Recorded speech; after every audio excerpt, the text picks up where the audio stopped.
데이비드 맥케나라는 분이 있습니다. 에즈베리 신학교 총장을 역임하신 분인데요. 이분이 쓴 이 기쁨에 관한 글이 있어서 소개합니다. 기쁨은 특별하고 진정한 성경 용어이다. 많은 사람들이 기쁨과 행복을 혼돈하지만 둘은 크게 다르다. 행복은 환경에 달려있지만 기쁨은 환경과는 무관하다.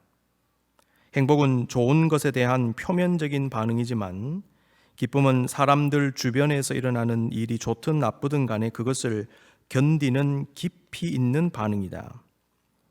기쁨은 결코 그 자체가 목적이 아니다. 기쁨이 거의 무의식적으로 찾아오는 것은 당신이 그리스도께 절대적인 최우선 순위를 둘 때뿐이다. 기쁨은 우리와 그리스도의 관계에서 저절로 생기는 결과이다. 이렇게 얘기했습니다. 에이드리안 로저스라는 분도 계신데요. Love Worth Finding이라는 단체를 설립하신 분이고요. 침례교 목사님인데요. 이분도 이런 얘기를 했습니다. 성경이 말하는 참된 기쁨은 내가 하나님의 것이라는 조용한 확신이다. 또한 기쁨과 행복은 동의어가 아니다. 행복은 일어나는 일에 달려 있지만 기쁨의 기초는 우리의 삶 속에 계시는 예수 그리스도의 존재이다 그랬습니다. 이 두 사람이 말한 기쁨의 개념의 공통점은 기쁨은 주변의 환경과 관계없이 나의 내면에서 나온다는 것, 그리고 주님과의 관계와 관련이 있다는 것입니다. 성도는 주 예수 그리스도와의 온전한 영적 관계 속에 주님을 우선순위로 하는 삶을 살 때 나의 노력과 상관없이 내 심령에서 솟아나는 기쁨을 경험하게 되는 것입니다. 그래서 환난 많고 고난 많은데 여러분 깊은 기도에 들어가셨을 때 내가 알 수 없는 이상한 마음의 평안이 임하는 것을 경험하시죠. 문제가 복잡한데 그대로 있는데 기도 중에 깊은 평안과 기쁨이 솟아날 때가 있습니다. 그런 기쁨입니다. 바울은 빌립보서 2장 17절 18절에서 만일 너희 믿음의 제물과 섬김 위에 내가 나를 전제로 드릴지라도 나는 기뻐하고 너희 무리와 함께 기뻐하리니 이와 같이 너희도 기뻐하고 나와 함께 기뻐하라 라고 말했습니다. 전제가 무엇입니까? drink offering입니다. 이것은 제사 때 제물 위에 피를 상징하는 포도주를 붓는 것입니다. 내 생명을 다 바친다는 그런 의미가 있습니다. 바울은 전제라는 표현을 통하여 자신의 생명을 온전히 드리는 것을 나타내고 있습니다. 그런데 바울은 그렇게 목숨을 바치더라도 기뻐하고 기뻐하겠다 이렇게 말했다는 것이지요. 그 기쁨은 자신을 구원하신 주님께 우선순위를 두었기 때문입니다. 주님과의 깊은 관계에서 샘솟듯이 나오는 영혼의 기쁨, 내면의 기쁨입니다. 성령 충만을 입고 구원하시는 그리스도는 가난한 자에게 아름다운 소식을 전하시며 마음이 상한 자를 고치며 포로된 자에게 자유를, 갇힌 자에게 노임을 선포하며 여호와의 은혜의 해와 우리 하나님의 보복의 날을 선포하십니다. 그런데 오늘 본문에서 그리스도께서는 모든 슬픈 자를 위로하신다 그랬습니다. 그리고 그 마음의 기쁨을 회복하신다라고 말씀합니다. 슬픔이 바뀌어 기쁨이 되는 역사, 환난 많고 문제 많은 이 세상에서 마음의 깊은 기쁨을 경험하며 살아가는 삶, 그 삶은 우리가 지금 바라고 기도하는 삶입니다. 오늘 본문은 성도들을 향한 진정한 기쁨을 약속하시는 주님의 약속의 말씀이 기록되어 있습니다. 슬픈 자라고 번역된 표현의 히브리 말을 보면 아벨이라는 단어입니다. 근데 이것은 사람이 죽거나 극복하기 힘든 절망적 상황 속에서 느끼는 절박한 감정이다 이렇게 주석학자들은 얘기합니다.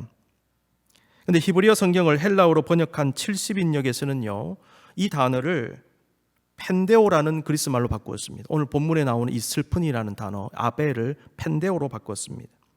그런데 흥미롭게도 이 펜데오라고 하는 그리스 단어는요 예수님의 팔복 말씀 가운데 애통하는 자는 복이 있나니 그들이 위로를 받을 것이며 라고 할 때 애통하다라는 것을 표현하는 단어입니다. 펜데오. 펜데오라는 단어는 통제할 수 없는 슬픔을 말합니다. 그런데 학자들은 본문에서 이 단어가 자신의 죄로 인한 슬픔을 나타낸다라고 주석합니다. 애통하는 자는 복이 있나니 무엇으로 애통합니까? 우선적으로 자기 죄로 인해 애통한다는 것이지요. 자, 이런 의미에서 이사야서 61장 2절에서의 모든 슬픈 자라고 하는 것은 기본적으로 자신의 죄로 인해 슬퍼하는 사람으로 해석할 수 있습니다. 산상수훈에서 애통하는 자, 그 애통과 오늘 본문에서의 슬픈 자가 같은 자들이라는 것이죠. 자, 이 말씀은 우리로 하여금 나는 무엇으로 지금 슬퍼하는지를 생각해 보게 합니다. 오늘날은 진정한 슬픔을 잃어버린 시대가 아닌가 생각합니다. 슬퍼해야 할 것을 슬퍼하지 않고 슬퍼하지 않아도 되는 것을 슬퍼합니다. 여러분, 영이 병들면요, 선하고 거룩한 슬픔을 잃어버립니다. 영이 병들면 선하고 거룩한 슬픔을 잃어버립니다. 영이 병들면 자신의 죄와 허물에 대한 애통의 마음이 생기지 않습니다. 그래서 회개의 마음이 일어나지 않습니다. 영이 병들면 사람들을 향한 연민과 긍휼의 마음을 상실합니다. 마음이 강팍해집니다. 영이 메마르면 동정과 이해는 물론이거니와 용서의 마음을 품지 않습니다. 거룩한 애통을 잃어버린 시대는 타락한 시대입니다. 많은 이들이 주님 믿지 않고 배척하고 떠나는 것을 보면서도 슬퍼하지 않는 시대, 온갖 종류의 죄와 타락이 넘쳐나는 것을 보고도 애통하지 않는 시대, 수많은 사람들이 무참히 죽어도 탄압의 현장을 보고서도 답답한 마음이 들지 않는 시대, 온갖 차별과 억울함과 가난과 질병의 문제를 보고서도 무덤덤해하는 시대는 영이 병든 시대가 아닐까요? 우리는 팬데믹으로 고통 속에 있는 이 땅, 온갖 종류의 부조리와 부패와 살인과 반목과 증오와 미움으로 서로가 서로를 대적하며 심지어 무참하게 죽이는 이 땅의 현실을 보며 슬퍼할 수 있어야 합니다. 무엇보다 나의 죄악의 문제를 인식하며 주님 앞에 애통해야 합니다. 구약 성경의 선지자들은 슬퍼함으로 예언했습니다. 예레미야는 망해가는 민족을 바라보며 누구보다도 가슴 아파하며 눈물로 예언한 예언자입니다. 그래서 우리는 그를 눈물의 선지자라고 부르지요. 예레미야가 2장 11절입니다. 내 눈이 눈물에 상하며, 얼마나 울었으면 눈이 눈물에 상합니까? 내 창자가 끊어지며 내 간이 땅에 쏟아졌으니 이는 딸 내 백성이 패망하여 어린 자녀와 젖먹는 아이들이 성읍 길거리에 기절함이로다 그랬어요. 3장 48절에서 50절입니다. 딸 내 백성의 파멸로 말미암아 내 눈에는 눈물이 시내처럼 흐르도다.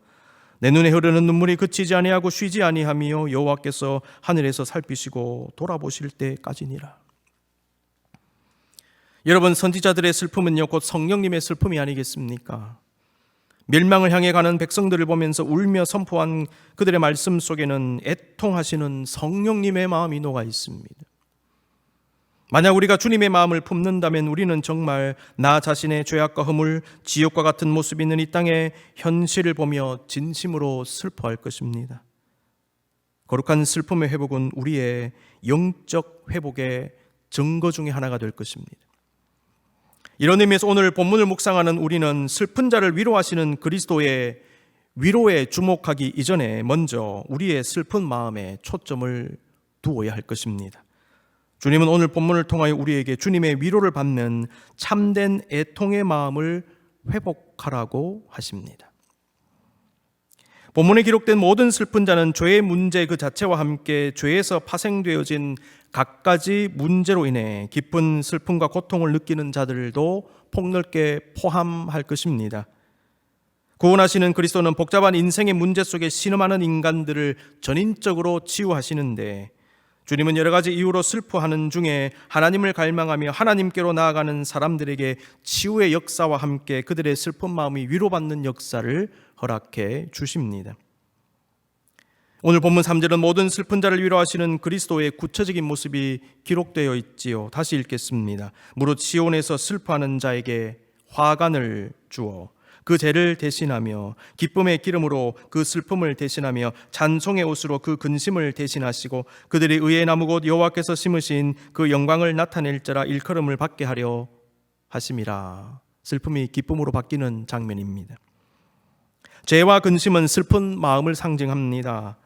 본문은 우리의 슬픔이 어떻게 해결되는가를 화관, 기쁨의 기름, 그리고 찬송의 옷이라는 표현을 통하여 선포하고 있습니다. 고대 근동에서 죄를 뒤집어 쓰거나 그 위에 앉는 것은요, 최악의 상황에 처해 있음을 나타내었답니다. 욥은 재앙을 당했을 때에 제 가운데 앉았다, 이런 표현이 나오죠. 욥기 2장 8절입니다. 욥이 제 가운데 앉아서 질그릇 조각을 가져다가 몸을 긁고 있더니, 그냥 몸 긁은 게 아니고요, 제 위에 앉아서 긁었습니다. 아울러 제 위에 앉는다는 것은 자신의 죄를 애통하며 회개한다는 표현입니다. 니느웨 왕은 요나를 통해 선포된 하나님 말씀을 듣고는 제 위에 앉아서 회개했다라고 성경은 기록합니다. 요나서 3장 4절에서 6절입니다. 요나가 그 성읍에 들어가서 하루 동안 다니며 외쳐 이르되 40일이 지나면 니느웨가 무너지리라 하였더니, 니느웨 사람들이 하나님을 믿고 금식을 선포하고 높고 낮은 자를 막론하고 굵은 배 옷을 입은지라 그 일이 니느웨 왕에게 들림에 왕이 보좌에서 일어나 왕복을 벗고 굵은 배 옷을 입고 제 위에 앉으니라. 주님은 제 대신에 화관을 주시겠다 말씀하십니다. 화관은 꽃으로 장식한 관입니다. 근데 본문에서 제로 번역된 히브리 말을 보면 에페르라는 단어를 썼는데요, 화관으로 번역된 히브리 말을 보니까 페에르라는 단어를 썼어요. 이 단어들 가만히 보십시오. 순서만 바뀌었을 뿐 똑같은 자음으로 되어 있습니다. 그렇죠? 에페르, 페에르, 일종의 언어 유희입니다. 주님은 죄를 뒤집어 쓴 상황을 순식간에 바꾸어 화관을 쓴 상황으로 바꾸어 주시겠다는 말씀이 아닐까요? 주님은 우리의 마음의 죄, 인생의 죄를 꽃장식으로 바꾸어 주시는 것입니다.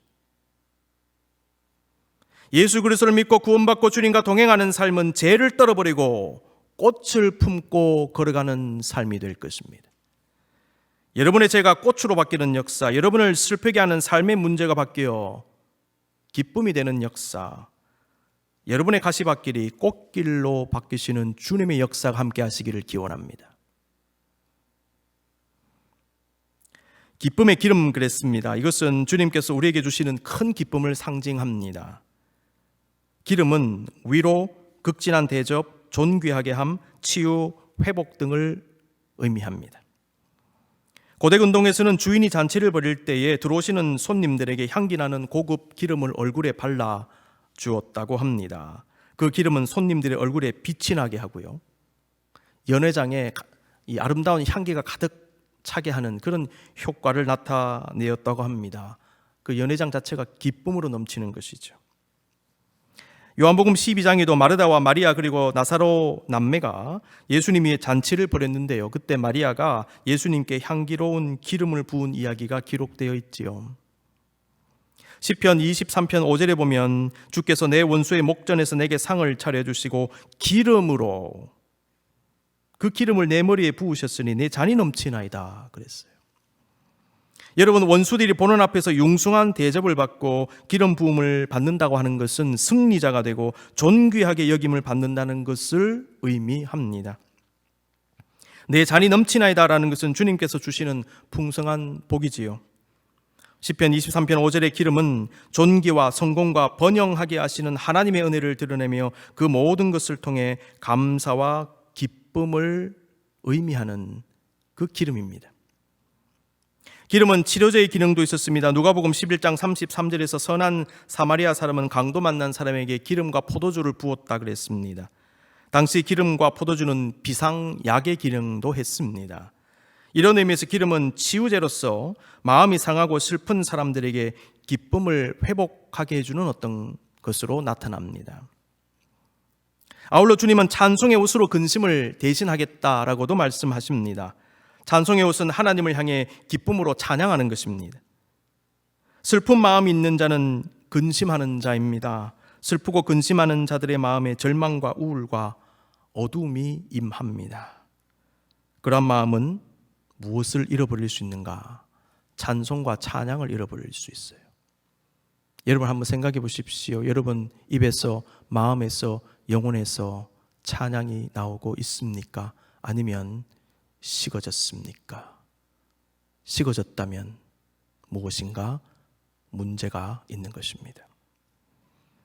그러나 주님은 그들에게 찬송의 옷을 입혀주신다 그랬습니다. 그들의 마음을 치유하시사 기쁨으로 다시 찬양하게 하십니다. 성도들의 영성 생활에서 가장 중요한 것 중에 하나가 찬양의 회복입니다. 기도가 영혼의 호흡이듯이 찬양 역시 우리의 영혼의 호흡입니다.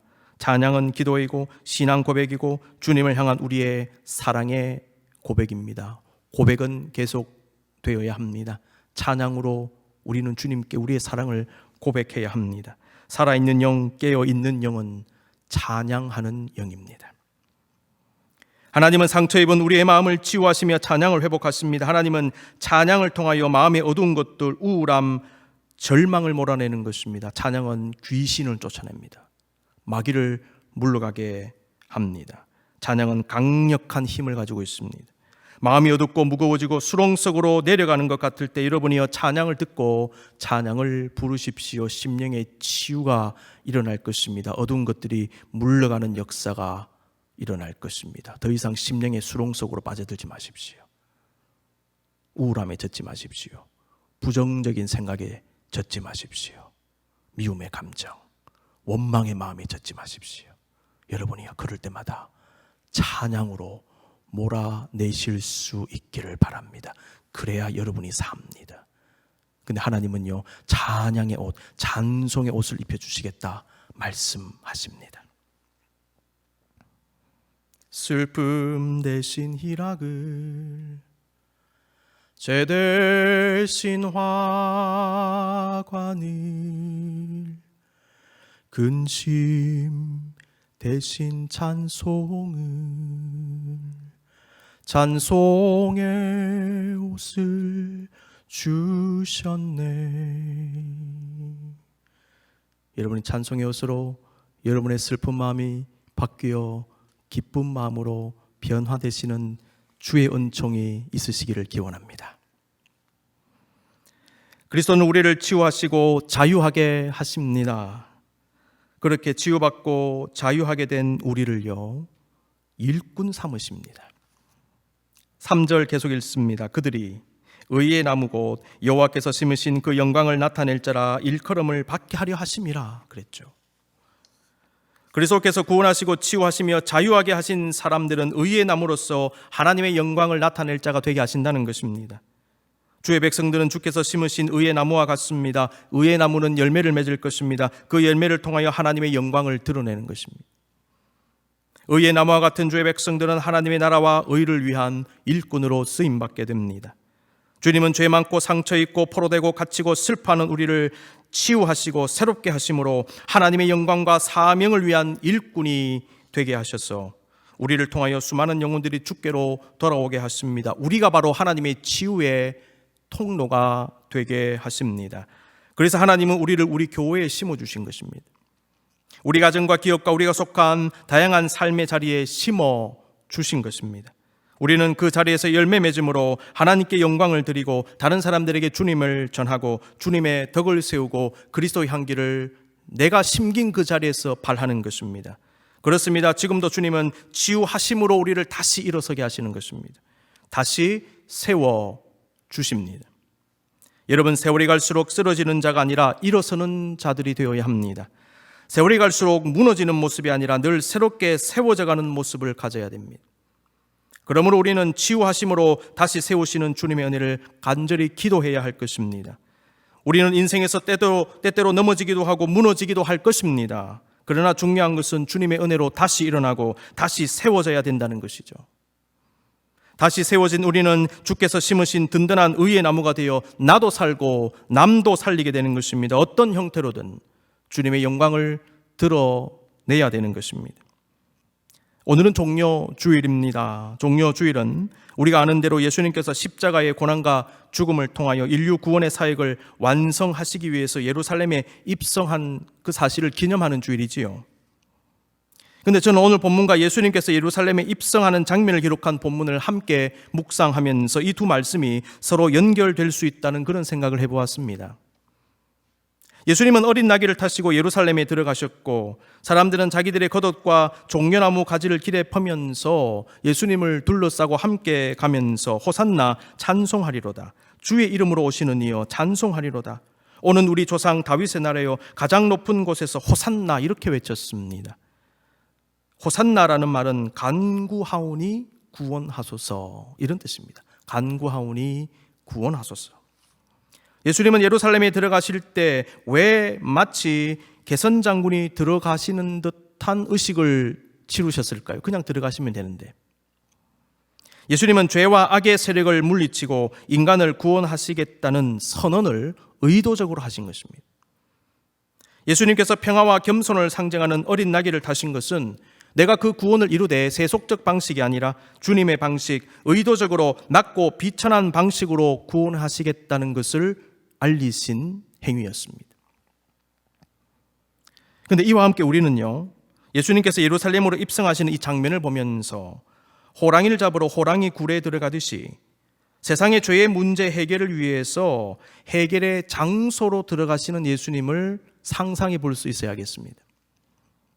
주님은 십자가에서 인간의 죄와 그 죄로 인해 파생된 온갖 종류의 인생의 문제를 해결해 주셨습니다. 십자가에서. 그 십자가로 지금 들어가고 계신 거죠. 어린 나귀를 타시고 예루살렘으로 입성하신 주님의 모습은 영적으로 수술하기 위하여 인간들의 죄의 중심, 문제의 중심, 슬픔의 중심으로 들어가시는 장면으로도 생각이 됩니다. 주님은 지금도 그와 같은 모습으로 문제 많고 탈 많은 내 마음의 중심에 입성하십니다. 우리 인생과 존재의 중심으로 입성하십니다. 그리고 치유하십니다. 내 안에 있는 죄를 사해 주시고 내 안에 있는 온갖 상처와 슬픔에 손대시고 제 대신 화관을 주시고 기쁨의 기름을 흠뻑 부어주시고 찬송의 옷을 입혀 주심으로 우리 심령에서 희락의 찬송이 나오게 하시는 것입니다. 내 심령 중심에 입성하셔서. 종려주일에는 예수님을 등에 태운 어린 나귀를 빼놓을 수 없지요.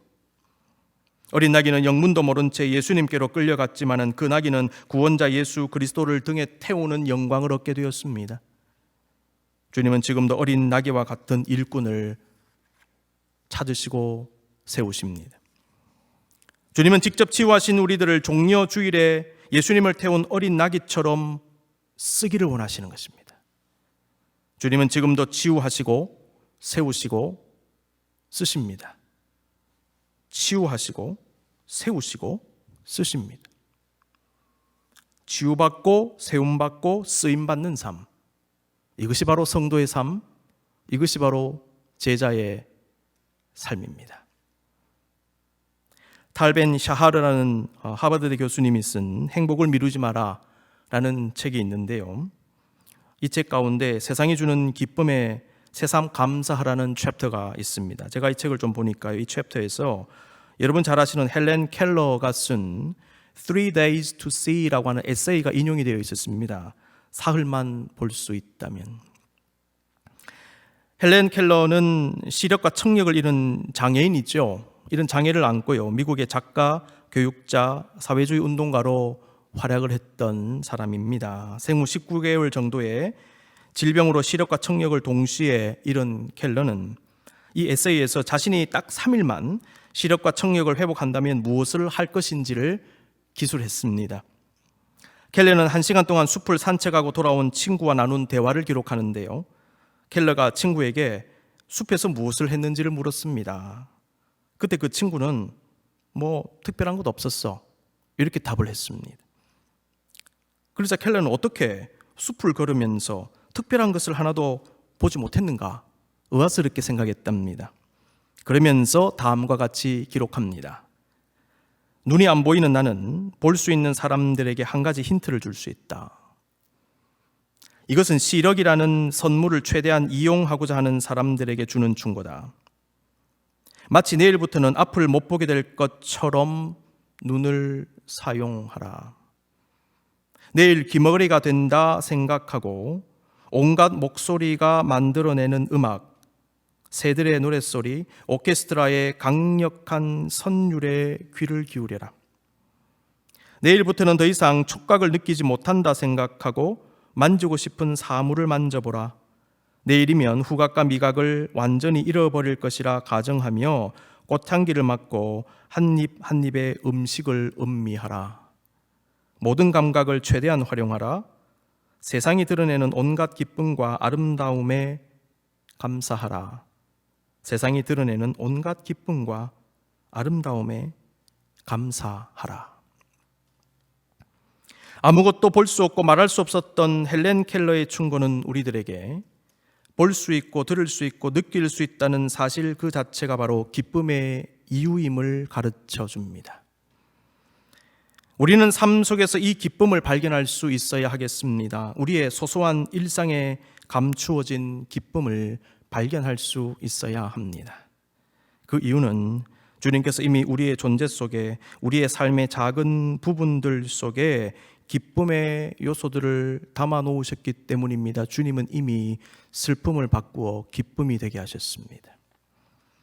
예루살렘에 입성하셔서 십자가에서 구원의 역사를 이루신 주님은 우리의 인생, 우리의 존재 속에 들어오셔서 지금도 슬픔 가득한 우리의 마음, 마치 죄를 뿌린 것 같은 우리의 마음을 씻으시고 화관을 주시며 기쁨의 기름을 부으시고 찬송의 옷을 입으심으로 다시 일어나게 하십니다. 그리고 주님을 위해, 하나님의 영광을 위해 나아가게 하십니다. 우리는 힘들게 보이는 삶 속에서 슬픔을 기쁨으로 바꾸시는 주님의 그 손길을 볼 수 있어야 합니다.